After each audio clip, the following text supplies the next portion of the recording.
The world breaks everyone, and afterwards, many are strong at the broken places. Ernest Hemingway, A Farewell to Arms. You drop a plate, it breaks, you toss it away. At that moment, a previously functional, expensive object is discarded, instantly becoming disposable. Everything wears, chips, shatters over time, including us. We age, we make mistakes, we take hits that crack us, that shatter our composure, that chip away at our balanced and healthy view of ourselves. Over time, this leaves fissures that are difficult to heal. No one behaves flawlessly. Everyone carries guilt for the times that tempers were lost, recriminations were made, compassion was withheld. Many of us then obsess over our digressions, even when we are journaling, forcing the cracks wider, self-flagellation, re-injuring ourselves as we replay the scenarios over in our minds in an endless recirculating loop. In a very real sense, we are tossing ourselves away, permanently injuring ourselves, not allowing ourselves to heal or move on due to the inescapable prosecutorial conscience from whom it is difficult but not impossible to escape. In this video, I will share with you how I quiet those voices in my mind, how I change my inner critic from an inquisitor to a counselor, how I make peace with my guilt, how I reconcile my past, and move forward with a healthier state of mind and more personal balance. I do this through a process that I'll share with you, and you don't need much to get started. You need a nice blank book that's very tough, robust, perhaps with a hardcover and a stiff spine, something strong enough to travel with you, and perhaps a beautiful, fine, flowing fountain pen that glides across the page, that moves at the speed of your thought, getting your ideas down quick enough without any distractions or anything to take you away from the focus of exhuming these ideas and these issues from your mind and binding them to the page of your journal. I can suggest 2 fountain pens to start out.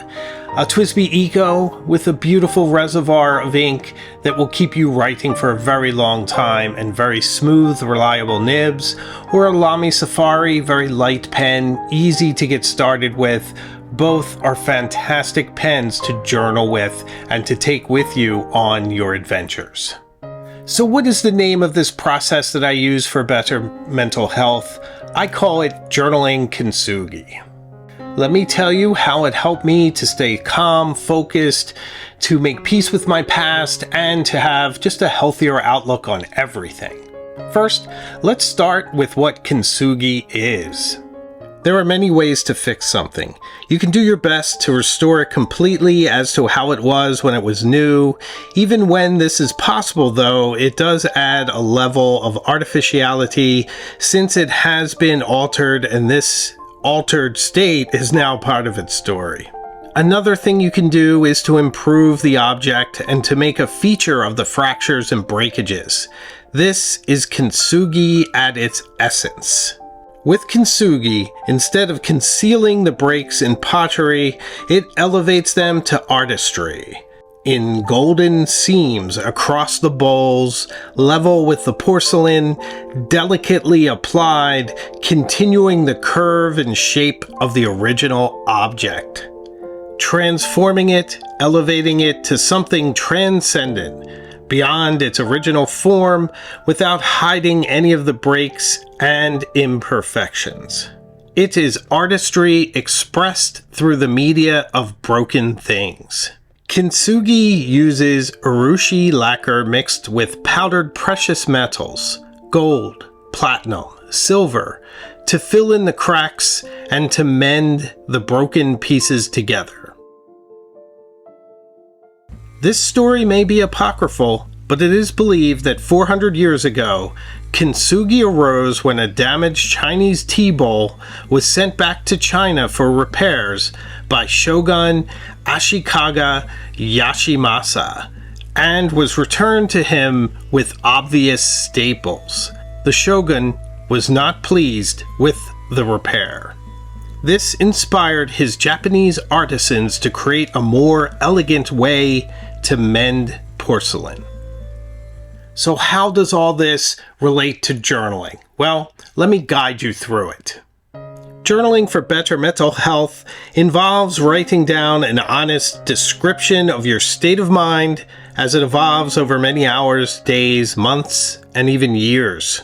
Doing this, you will see patterns emerge, a narrative spring from the page, showing the story of your life, your strengths, and your weaknesses, the latter being marbled through your life, and it's easy to dwell on these, to feel shame or regret that they ever happened.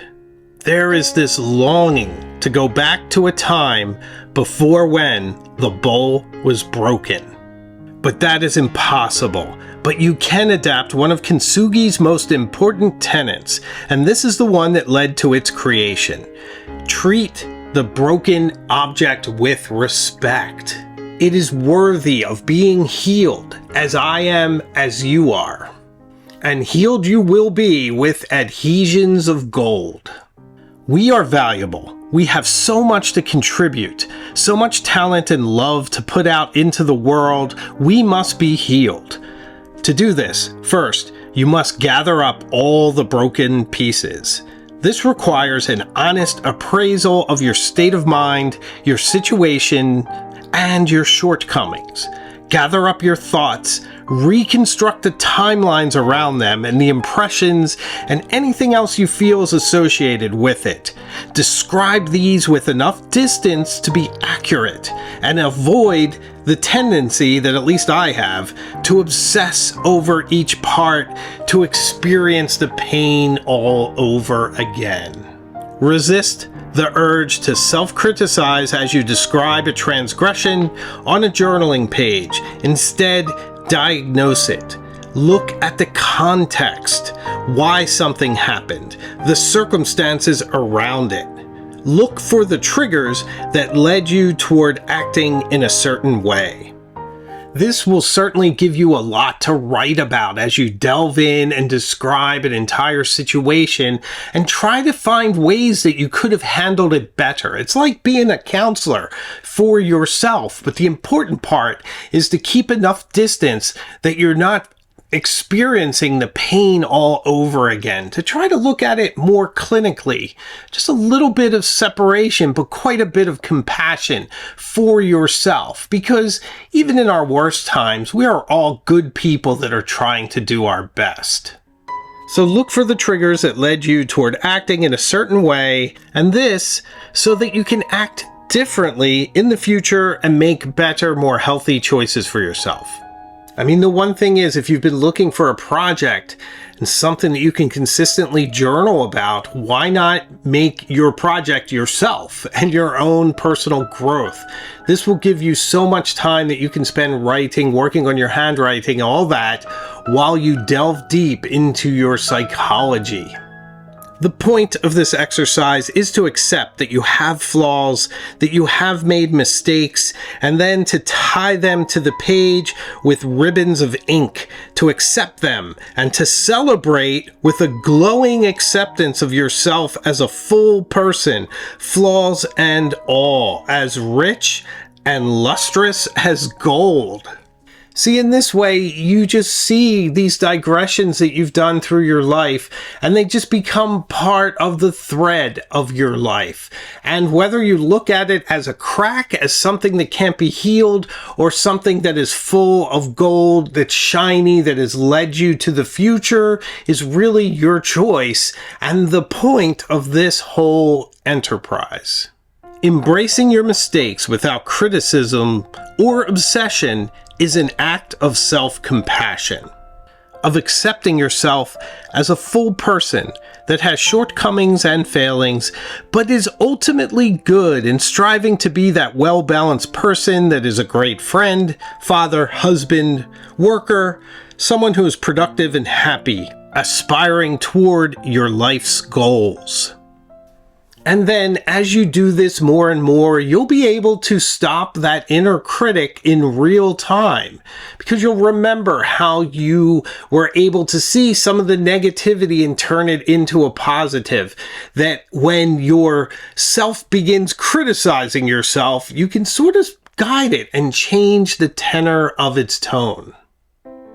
The next time you hear the insistent voice of your inner critic indicting you for something you've done, a decision that you've made or are about to make, imagine its voice as more of a consultant, offering advice rather than criticism, wisdom rather than recrimination.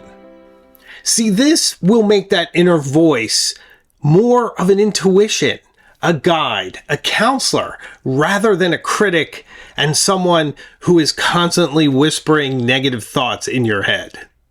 The gold that holds you together is the self-compassion and strength you develop by acknowledging your pain instead of hiding it, by using it as a guide or a compass that points your way forward. Just as kintsugi turns broken pottery shards into art, journaling mends all of your broken pieces into a beautiful, cohesive whole as you learn acceptance for everything that makes you who you are. It leads to a wiser self. You see, the gold was really inside you all along. Journaling merely helps you to appreciate it, to polish it, to make it shine as you accept your failings and accept the mistakes you've made as a thread of resilience passing through your life. No matter what our circumstances are, we must go on. There is so much to see, so much to do, so much to discover in this life. It is best to be as balanced, calm, compassionate, open, interested, engaged as we possibly can be with this magnificent world around us. So Journaling Kintsugi has helped me. I hope it will help you. Please let me know your thoughts in the comments and let me know whether or not you enjoy videos like this, and I'll make more in the future. So thanks so much for watching. And if you've reached this point in the video, please subscribe. I'd love to have you on this journey with us. From a pen, we go to a lot of different places.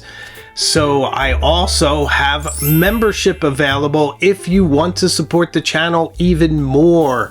And there is a pen pal group for Cognoscenti and Illuminati members. So come on behind the scenes and see what's going on there. So I make new videos all the time and I have a live show as well.